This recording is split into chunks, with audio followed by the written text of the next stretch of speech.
中阿750，06年的时间到现在好像也有10几年的时间了。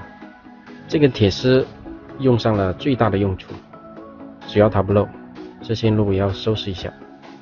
主要是大哥说热车打不着，猛提速的时候发动机有异响，这肯定不行。拉油门有异响不行，怠速有异响就可以。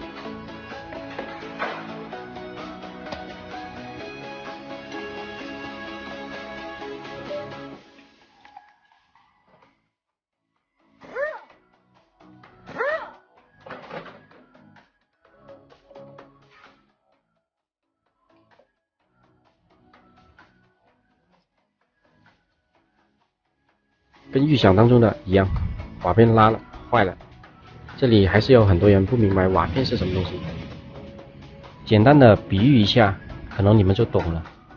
一个东西需要转动的时候，肯定是越圆越好。